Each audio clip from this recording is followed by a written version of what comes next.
Hello and welcome to Conscious Female Brands. I'm Nathalie Saunderson. I am one of the co-founders of what Conscious Female Brands is really about creating a movement in the direction that people embrace their work life and ultimately what they're here to do with their time. And today's topic of conversation is the importance of embracing your life path. Because when we go about our lives and we are constantly navigating from a more mental plane, we often will hit a point where that simply doesn't work for us anymore. And I wanted to break down a little bit about what I'm referring to when I say life path and how it specifically relates to our understanding of the word business. And business is an interesting word because for many years I actually had and still have certain resistance to it depending on how it's being used. And business can be such a vast kind of broad spectrum around basically the idea that we're exchanging things. We're exchanging goods, we're exchanging energy, we're exchanging services.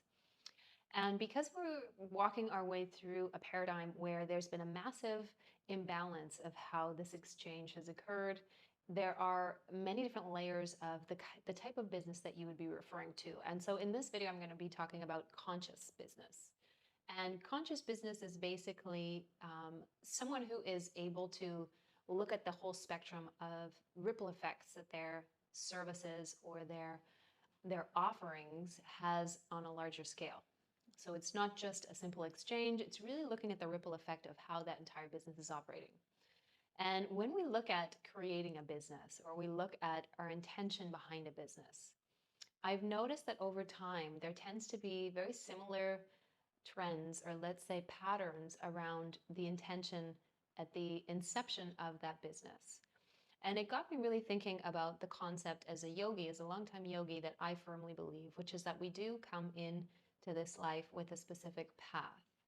And this path is really an invitation. It's not that there's one way to do your life, but it's an invitation to bring forth the gifts that you have, the skills that you have. And we're all built so uniquely that there comes a place, whether you have any experience with yoga or not, that most people will hit in their lives where they start to ask different questions and they start to do a bit more reflecting. And usually we've coined this, around the midlife mark. And some of us have been reflecting for a very long time now around what our heart's desire is to do with our time, to do with our energy, which basically equates to work. What we're here to do. What are we here to offer through our work? And work is so much more than simply an exchange of your time for a paycheck. The work that you do has an unsurmountable amount of impact in the world, especially when it aligns with your life's purpose. And the easiest way to describe how to get closer to what your life's purpose would be is to listen to your body, quite literally. It's around how do you feel when you hear certain topics brought up, what lights you up when you are discussing certain themes or maybe certain ideas or people that you look up to. Anything that you feel you really lean into are kind of like breadcrumbs along the path of discovering more about your life purpose. And some people know very early on what this looks like and the arena that it's going to probably most likely be in. And other people, we move through a bit of a process around unconditioning ourselves from choosing things that we think we should choose. And this is, I think, the shift that's happening at this point in time, is that we no longer need to set up our lives from a mental place of either being acceptable or possibly potentially safe, a rational place of being. Because when you do actually tap into a deeper part of yourself to ask the questions around what is it that I desire to do with my time, you're also able to make practical, rational, responsible choices. It's just going to direct you into a path that feels more aligned with lighting you up. And so we've swung in a lot of different ways in the past few years. We've swung between extreme ideas. And so when we talk about finding your life path, it doesn't mean throwing on a backpack and taking yourself away from the rest of your responsibilities. It means taking a really deep look at the parts of yourself that maybe you haven't let yourself explore, or the passions that you have, or the services that you have within you that you don't yet fully know how to share. or how to fully embody. But that doesn't mean that you're not on the right path. When there's a response in your system, when there's a positive response in your body, even though we can have positive responses around things that aren't healthy for us, when there's a consistent knowing that something either is or isn't for you, then that is the beginning of getting closer and closer to likely the purpose and the reason that you have this specific response to, whether it's a theme, a topic, a service, a profession you've heard about, the people that you really like to be around.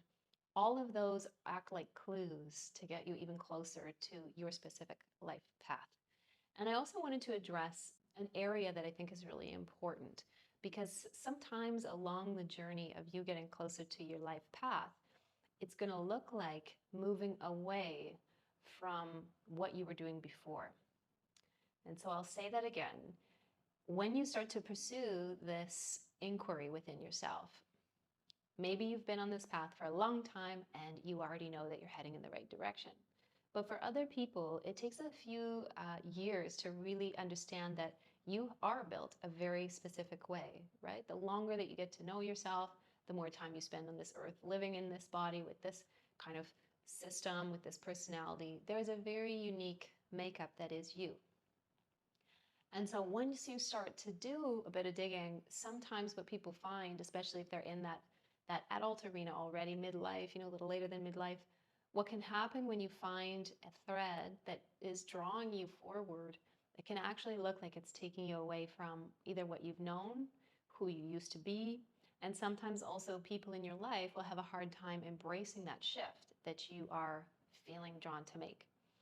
And so I was often asked this as a yoga teacher, because the importance for me of following my life path is the result, if I don't, is fairly devastating, not only on a personal ripple effect, but usually in the people that are in my immediate surrounding, because it's felt. It's really felt in a way that doesn't feel aligned. Often it leads to a lot of conflict or a lot of turmoil, unnecessary turmoil. And so what I suggest you consider is that anything that you prolong in your life has a ripple effect on your body, has a ripple effect on your well-being. And there is no real timeline for you to adhere to. There's no rush to get there faster than anyone else. It's really about listening to your specific nudges and navigating from there.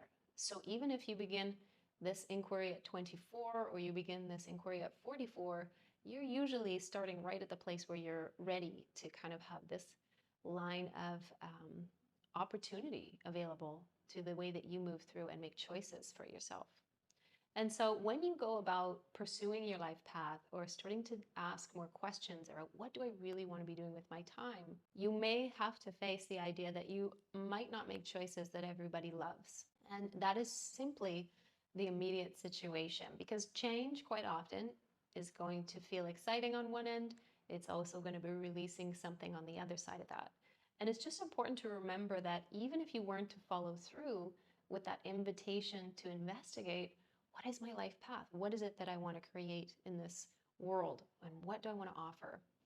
Even if you weren't going to go down that path, you're still going to have a ripple effect on the people around you that may or may not be as positive as if you were in alignment with something that is really suited to you on a very deep level. And we have a funny way of cycling through things in life. And sometimes what you are dealing with in the immediate scenario is not what you're going to be dealing with forever. And so there is a bit of a healing journey that happens when we work with people around discovering what it is that you really want to do, one. And usually we have to move through, why haven't you done it previous to this? So are there any fears that have held you back? Are there any subconscious beliefs around your capability to do this or pursue this or even want this? That's another really interesting part of unpacking what you do and what you don't pursue. Is it safe to desire something for yourself that feels good, that feels like you are in very clean alignment with? Because most people are a lot more comfortable when they're surrounded by other people, even in that situation, even if things are going wrong, right? That saying, misery loves company. And so when you step on the path of a conscious brand or a conscious business, It's not something that sounds really good and we start to think about in our head and we're going to do it better than other people. It's really about aligning yourself personally and professionally so that you're very clear about what you're offering. You're very clear about the people you work with. You're very clear about the people that you want to attract and serve or help. And ultimately, this creates a very easy ripple effect in how you show up and how you work with other people. So I hope that was helpful. This is a very big topic, very dear to my heart, actually, because the more that you allow yourself to explore this line of questioning, the closer you get to this fully expressed, fully aligned version of you. And the more people that we actually have on the planet that are in that state, that are doing what they are most drawn to do with their time here on Earth, then we have a very different reality that we can all support each other with and share the gifts that we came here to share. Thank you for being here. If you are curious to learn more about the services and the way that we work with people at Conscious Female Brands, then you can just look at the link below and book yourself a connection call. Thank you so much. I'll see you soon.